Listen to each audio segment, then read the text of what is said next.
आप में से बहुत से लोग जानते हैं कि दिल के पेशेंट्स के लिए या कैंसर के मरीजों के लिए या इंटेंस केयर यूनिट में हॉस्पिटल का जो आईसीयू है उसमें सूरत रहमान की तिलावत की जाती है। ऐसा लोग क्यों करते हैं? बेशुमार और भी बहुत सी कुरान की सूरत हैं। वैसे तो पूरा कुरान ही शिफा है, लेकिन सिर्फ सूरत रहमान को ही इस मकसद के लिए क्यों सुना जाता है? अक्सर लोग इसकी तिलावत करते हैं। अक्सर लोग सूरत रहमान को बजरिया टेप जो है उसको चला देते हैं और वो कैसेट जो है वो चलती रहती है। बिलखुसूस हॉस्पिटल्स में ऐसा क्यों किया जाता है?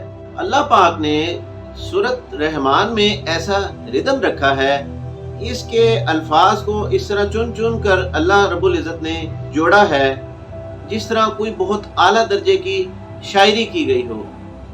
वैसे तो शायरी का लफ्ज़ इस्तेमाल नहीं करना चाहिए क्योंकि कुरान पाक है, लेकिन मैं सिर्फ आपको समझाने के लिए कह रहा हूँ। सूरह रहमान में अल्लाह पाक ने इतना ज़्यादा रिदम रखा है कि जब कारी साहब इसकी तिलावत करते हैं तो इसका असर डायरेक्ट आपके दिमाग पर जो है फौरी बराह रास्त वो असरअंदाज हो रहा होता है। अल्लाह पाक ने इस सूरत में बार बार इस चीज का इजहार किया है कि तुम कौन कौन सी मेरी नेमतों को जुटलाओगे।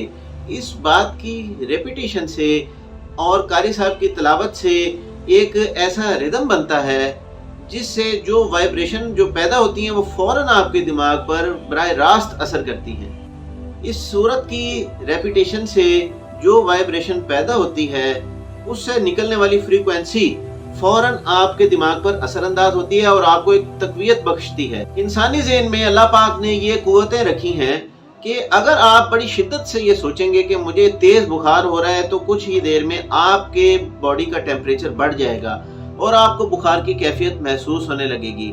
और अगर आप शदीद बुखार में हैं तो कभी आप ये करके देख लीजिएगा, आप बड़ी शिद्दत से ये सोचें कि आपको बुखार नहीं है, आप बिल्कुल नॉर्मल हैं, तो आपकी बॉडी का टेम्परेचर ग्रेजुअली डाउन होना शुरू हो जाएगा। इस तरह आप अपनी बीमारी पर ओवरकम महसूस करने लगते हैं, एक गलबा आने लगता है आपकी बीमारी पर। तो सूरत रहमान का इस सिलसिले में बहुत ज़्यादा किरदार है। हमने आपको साइंटिफिकली इस चीज़ को एक्सप्लेन करने की कोशिश की है और ये बहुत मौसर अमल है, इसको बिल्कुल करना चाहिए। वैसे तो अल्लाह पाक का सारा कलाम ही बहुत ज़्यादा मौसर है। सूरत इखलास को अगर आप देख लें तो इसमें इतनी ज़्यादा जलालत है क्योंकि इसमें अल्लाह की वहदानियत का, तौहीद का जो है जिक्र है, उसी पे जोर दिया गया है। तो अक्सर लोग जो उर्फ़ आम में जिनको कोई गैर मरई इंसान कहते हैं या बदरूहें कहते हैं तो वो भाग जाती हैं सिर्फ सूरत इखलास को पढ़ने से। कोई भी सूरत अगर किसी भी फ्रीक्वेंसी पर जाकर पढ़ी जाए तो उसके बेपनाह असरात मिलते हैं। बाकी रह गई बात कैसेट को प्ले करने की, अपने कार में, अपने कमरे में या ऑफिस में इसको ऑडियो को प्ले करने की, तो ये बहुत अच्छा है, मौसर काम है, बहुत ही बरकत वाला काम है। लेकिन मैं आपको एक बात बताना चाह रहा हूँ, अगर आप खुद करेंगे, खुद तिलावत करेंगे तो ये ज़्यादा अफजल है। जैसा कि आज हमने सूरह रहमान का जिक्र किया, तो फजर की नमाज के बाद सूरत रहमान पढ़ने से आपकी ज़िंदगी में हैरत अंगेज़ असरात मुरतब होने शुरू हो जाएंगे।